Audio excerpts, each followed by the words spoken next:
Howdy, it is Steven, aka The Visualizer. Thank you for checking out the video. Back with another one in my journey series. This is episode 22, and this is going to talk about the stuff that happened when I came back from my retreat at Mount Shasta to the Pacific Northwest. So, yeah, I went to Mount Shasta knowing that I was pretty much out of money for the most part. I still had to survive 3 weeks in the Pacific Northwest. My spirit guides gave me a specific date that I needed to stay out there until, which was June 1st. They didn't tell me why. They were just very adamant that I flew out there on like April 29th and needed to stay until June 1st for things to happen.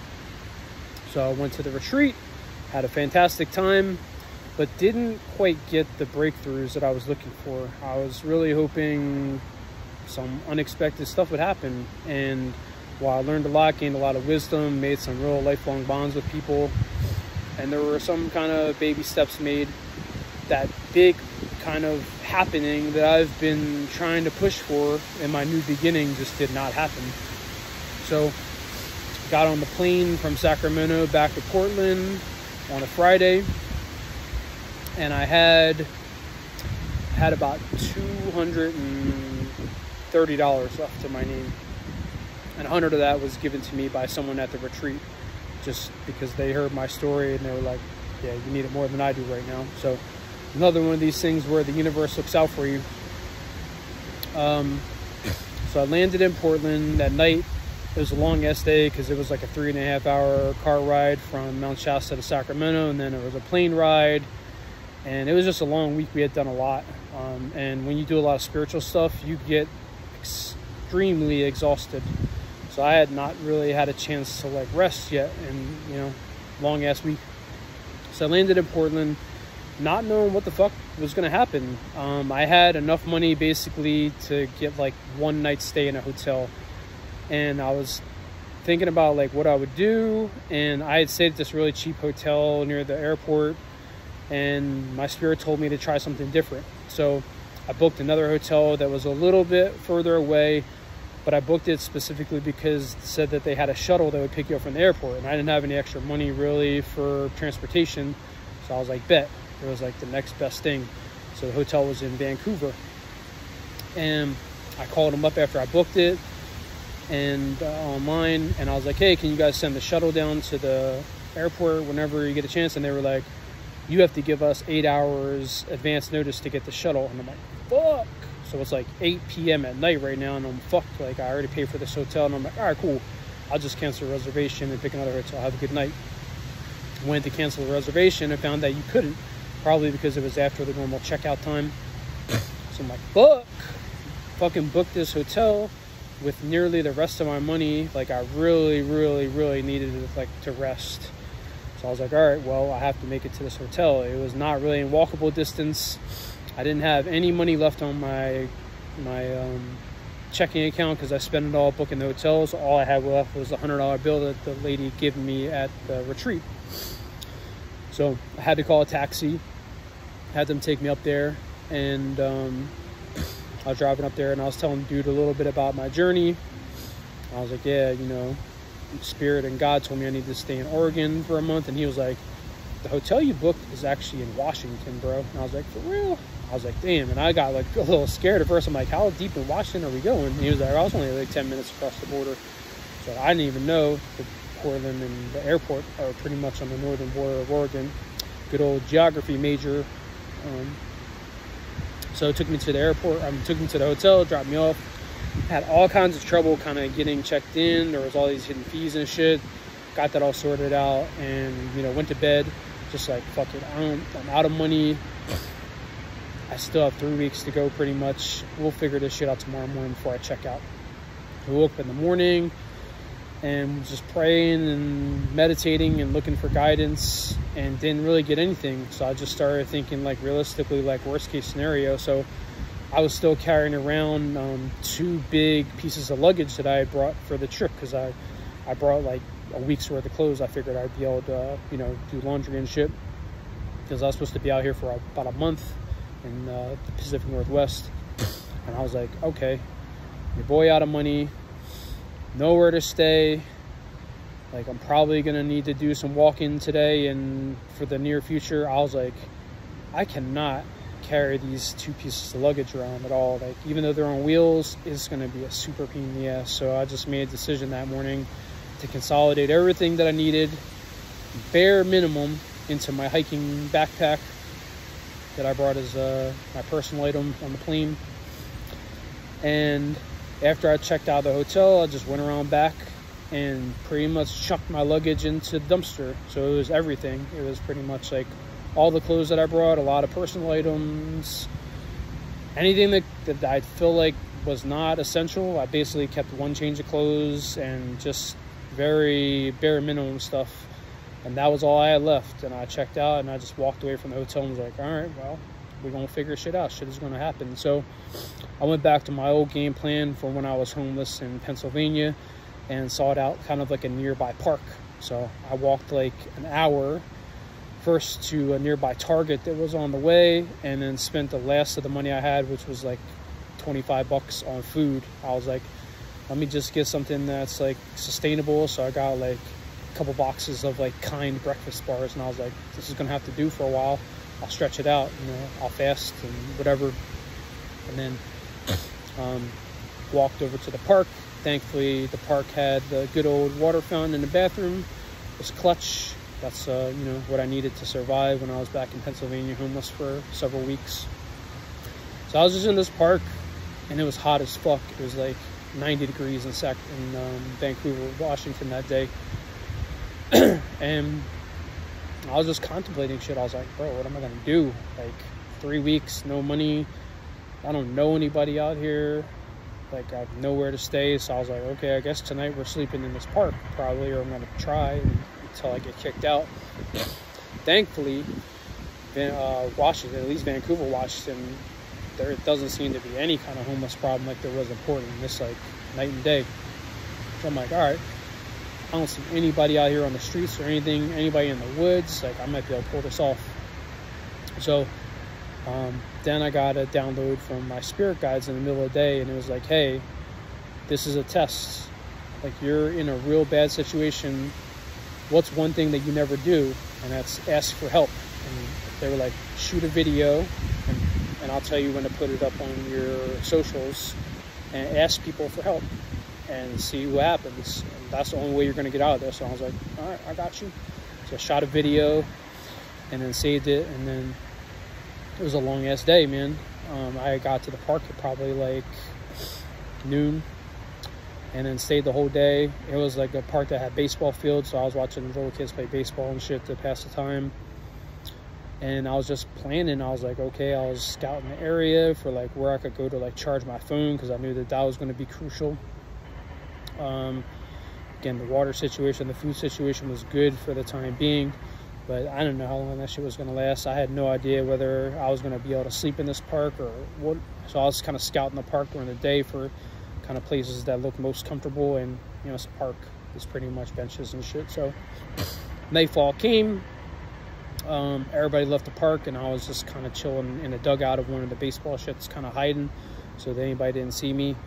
And then, like, they had these bathrooms or whatever, and most of the public parks, they lock the bathrooms before they leave at night. And I noticed, like, everybody bounced, like, nobody locked the bathrooms. I'm like, bet, like, so I went over there just to get some water. I checked out the bathroom, and it was cold as fuck out. It was like 40, but there was like a heavy ass wind, so there was a wind chill. And I was like surprised because it was so fucking hot in the day. I was like, oh, I'll be able to make it through one night, no problem, you know, whatever. We've done this before. But it became brutally cold with the wind chill and shit and the wind. So I checked the bathroom out, and I noticed they were unlocked. And when I walked in, the bathrooms were weird. Like, they have like that, like the heat thing where you like dry your hands off from the sink. But when you walk into the bathroom, that automatically came on, and it kind of heated the bathroom, and it was fucking nice. And I'm like, oh, let's go. Like, look at this favor that dropped into my lap. So I was like, all right, well, fuck it. Sleeping in the bathroom is better than sleeping outside and freezing to death. So I curled up on the bathroom floor in this public park, and it was as comfortable as it was going to be. And like, I started trying to get to sleep. And then about like, I had been an hour later, I had yet to get to sleep. There was a knock on the door, and it was like security. And I had locked the door from the inside, because you could do that. And they were like, we know you're in there, blah, blah, blah. Like, you gotta lock it up for the night.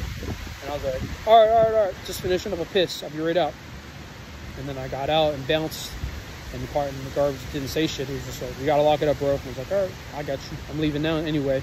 So I pretended to leave the park, and then I cut back, and then I started sleeping on the bench, and it just got too fucking cold. And I was like, I'm not gonna be able to sleep. I gotta figure out some kind of solution here. And I was like, okay. I got a download from my spirit guys, and they were like, you need to go to the airport. And I was like, okay. Well, I don't have any money left. I had literally like $10 left. That was not enough to get a taxi or whatever. I was like, I guess we walk into the airport. So I was in Vancouver, Washington. It was about 10 miles to the Portland airport. So I was like, all right, fuck it. Pulled that shit up on maps, and it was like 2 in the morning, and I just started hiking. And I walked all the way from Vancouver, Washington to PDX, the Portland International Airport. Got there around 8:39, so it took like 5-6 hours. And it was a crazy walk. Just did a lot of contemplating about life and like where this journey had taken me, and everything that I've had kind of been called to give up along the way. Pretty much nearly all my material things, all my friends. I was just walking this path of uncertainty, kind of trying to change my life and start something brand new, because I've been so unfulfilled and so unhappy for so long. And just started, you know, that doubt kicked in. It was like, am I doing the right thing? This is like, is it too much? Is God asking too much of me? So I got to the airport in the morning. My phone was about to die. Thankfully, got to plug that into the wall and charge it, and then just was relaxing because I was on my feet. I pretty much walked with only one little 5-minute break. I was just trucking it. I was like, let me just fucking do this. So I got to the airport, and then was chilling there, and then the spirit was like, okay. Like 11 a.m. rolled around, and it was like, time to release the video. So put it up on all your socials, and put the video up, and it was like basically saying like, hey, I'm in a tough situation, homeless right now across the country. If anybody can drop me a few dollars on my Cash App so I can get some food or whatever, that would be appreciated or whatever. And I was like, all right. And I didn't know what to expect, but I, you know, figured something would come of it because I was guided to do it by my spirit. And a couple hours went by and nothing had happened. And then finally I got a text from someone I knew, and the whole time I was thinking like, okay, I have like 3 weeks left, and I tried to think like how much money it would cost for me to like rent the cheapest hotel. I was doing calculations and how much money to buy some food. It came out to around $2,000. I didn't say anything in the video about like how much I needed or like how down bad I was really, but that was the amount that that I had come up with in my head. I was like, if I had $2,000, I could probably make it to the end of the month. So a few hours go by. It's probably like 5 or 6 hours. I'm sitting in the airport arrival area, and then finally I get a Cash App from someone I know, and it was exactly $2,000. And I was like, Lord works in mysterious ways. So I booked a hotel, basically the one I was staying at before, this dumpy ass one near the Portland airport that was super cheap, that had a shuttle that was reliable, and got whisked back to the airport with no problems, to the hotel with no problems, and checked in. And then thankfully that was the only night that I had to kind of stay outside and you know, deal with that shit.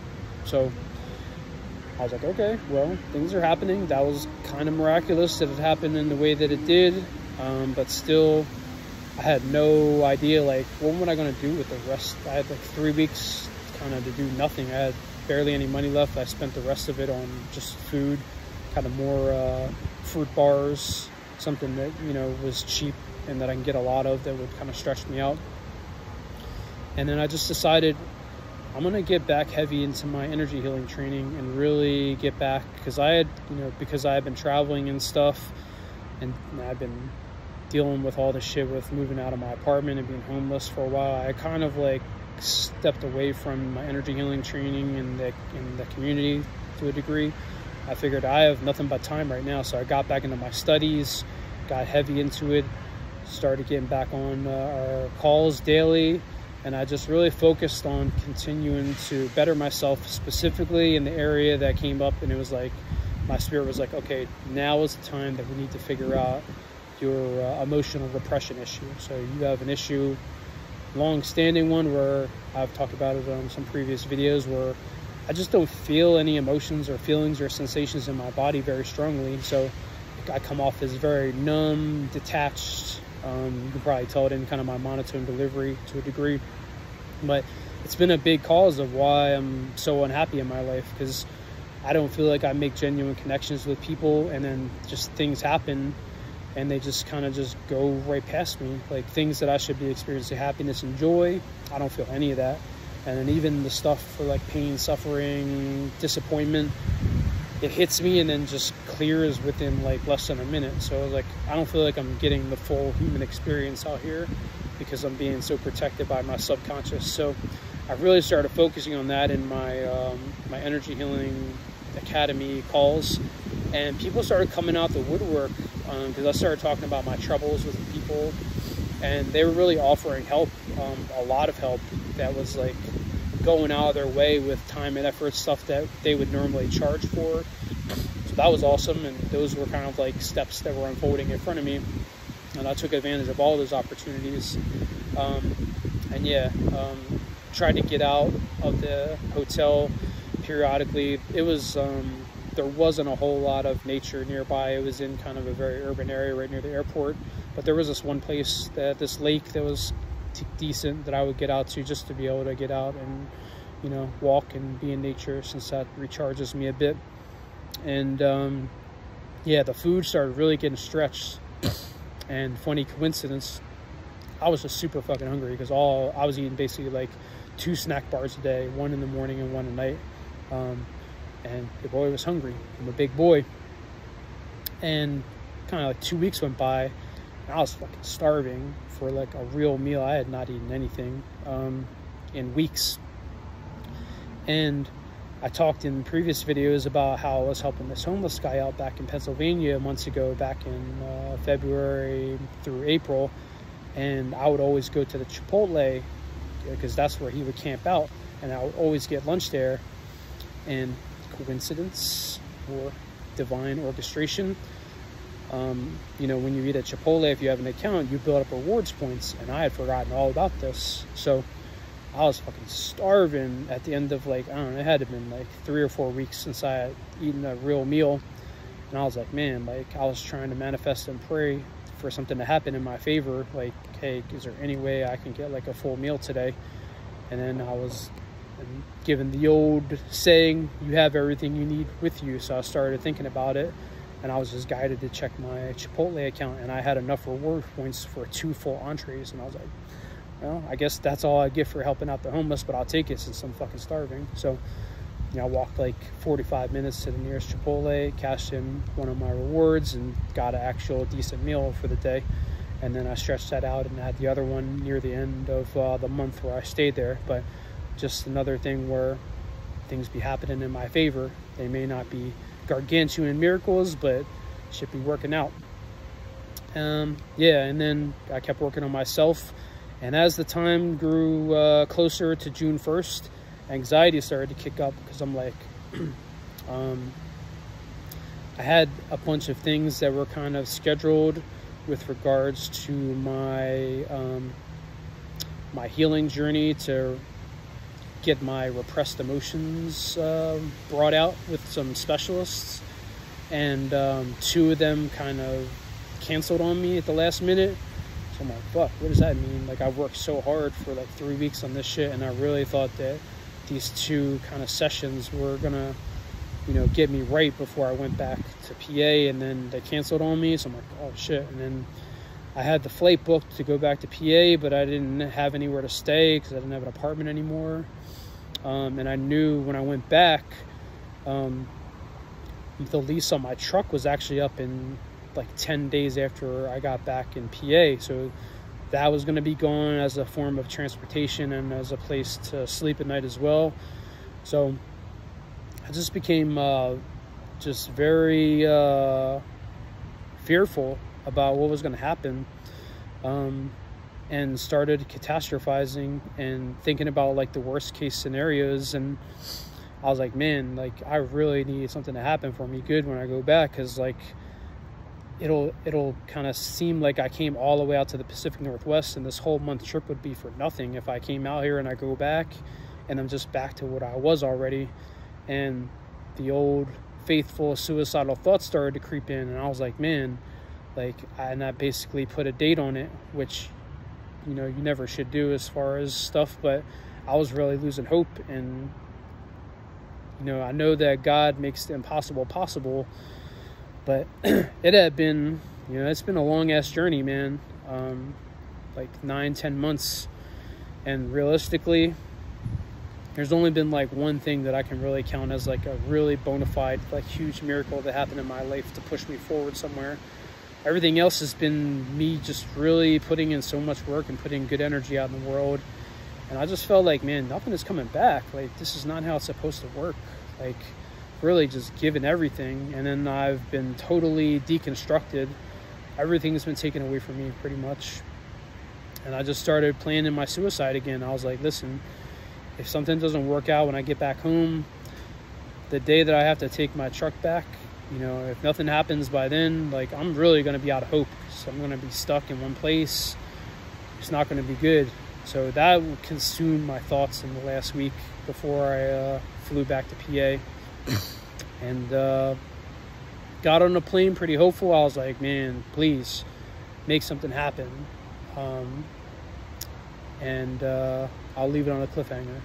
So that's the next part of my journey. I'll talk about what happened when I came back from the Pacific Northwest to PA. And thanks for checking me out. Peace, love, and light.